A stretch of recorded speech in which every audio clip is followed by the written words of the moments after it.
A blockbuster trade went down in the WNBA this weekend that sent Jewell Loyd to the Las Vegas Aces and Kelsey Plum to the LA Sparks. But the winner of this trade is actually the Seattle Storm. Y'all see how people come at me? People wonder why I'm like feisty. It's like I'm dodging bullets here. How's it going today? My name is Jesse McNamara and welcome to Point of View. Before we get into it today, I just want to say we always appreciate your feedback. Look forward to reading your comments like the one we've got here. Always love the positive words, and be sure to keep those comments coming. Also, be sure to stay tuned to the end of this episode, see if you can guess today's trivia question down below.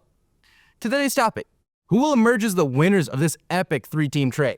I think it'll be the Storm, but I understand the thinking from the other two teams involved. From the Aces' perspective, they're adding a six-time All-Star in Loyd to replace Plum, who reportedly wanted out of Las Vegas, although nothing official came out. Now, Loyd will join a team with many familiar faces and form a new Big Four alongside Chelsea Gray, A'ja Wilson, and Jackie Young. That group won a gold medal with USA Basketball just last summer, which is pretty important considering at this point in Loyd's career, she's likely her third or fourth option. But while Loyd is a very accomplished player, it seems like her best days are behind her. Past 2 seasons, she's taken the most shots of her career, yet posted back-to-back years of shooting 37% and under from the field with career-high turnover rates. However, it is possible that the change of scenery and chemistry with her new teammates will help her get back to some of that highly efficient play she displayed earlier in her career. In her exit interview following the 2024 season, she was actually asked about the Storm's playoff series loss to Las Vegas and how the Aces team chemistry helped them pull off 2 wins. Here's what Loyd had to say.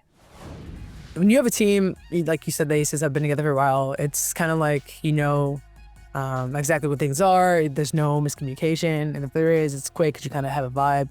I've been a part of a team like that where we've been together for so long and you didn't have to say anything. We kind of just did it.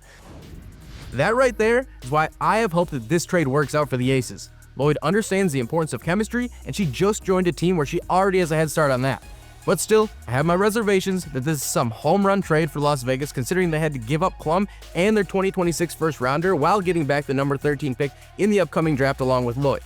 From the Sparks' perspective, they clearly don't have interest in missing the playoffs for a 5th consecutive season. They've had enough of the rebuild, and it's time to win some games. So why not add a player that knows what it's like to win a lot of games? Plum won back-to-back titles with the Aces in 2022 and 23 and has been named an All-Star in each of the past 3 seasons. She may not be the MVP candidate she was in 22 anymore, but she's a great veteran addition to help accelerate the development of some of the Sparks' young players such as Cameron Brink. But my issue with this from LA's side is the compensation and uncertainty of the team going forward. The Sparks gave up the number 2 and 13 overall picks in the upcoming draft, as well as 25-year-old forward Li Yueru to get back Plum, the number 9 pick for the 2025 draft, and the 2026 second rounder from the Storm. They've mortgaged a large part of their future to win now, and if it doesn't work out, they could be left regretting their impatience. That's especially true considering how much more talent this roster needs to become a legit contender. Aside from Brink's health, they still need backcourt help, as Plum plays her best next to another elite guard. Aces head coach Becky Hammon knew that as well. Here's what she had to say about Plum and her other talented guards after they were bounced from the 2024 playoffs. And what I've always tried to convey to this group, specifically with our guards, right? Kels, and Jack, their success is so intertwined with each other's. Their individual greatness comes from them being great together. And a little bit of iron sharpens iron. I don't know about you, but I trust Becky Hammon's opinion on anything basketball, so I hope the Sparks understand how to maximize Plum going forward.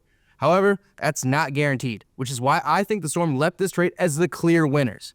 Yueru was the lone player they acquired, and she has proven to have exceptional potential as evidenced by her 16.7 points per game in the 2020 and 2024 Olympics, and she's starting to get her footing in the WNBA. But beyond her acquisition, the Storm also snagged the number 2 pick in the 2025 draft, as well as a first-round pick next year, all for the price of Loyd, the 9th pick, and a 2026 second. That sets them up perfectly to go after a top prospect this year, such as Paige Bueckers, should she choose to avoid going to Dallas first overall. The Storm have a league-high 5 first-round picks the next 3 years, so maybe they're better positioned than anyone to go after Bueckers, who could alter the future of a franchise. And even if they miss out on her, there's still plenty of talent left after Bueckers, and the Storm would retain their 2026 picks for a draft class that's supposed to be one of the best in recent years. Now, obviously, losing a player of Loyd's caliber is never ideal, but considering she didn't want to stick around any longer, I'd say they made out pretty good in this trade. So while any fan base involved could convince themselves they fleeced the others, I'm betting that when we look back at this in 3 or 4 years, we will be asking ourselves how the Storm got away with this. I mean, who knows? Maybe they end up with LSU's Flau'jae Johnson in this year's or next year's draft, depending on when she declares. For more on her takeover of women's hoops, check out this past episode of Point of View. And the movie you've been waiting for, here's the answer to today's trivia question. We appreciate you tuning in. We will see you in the next one.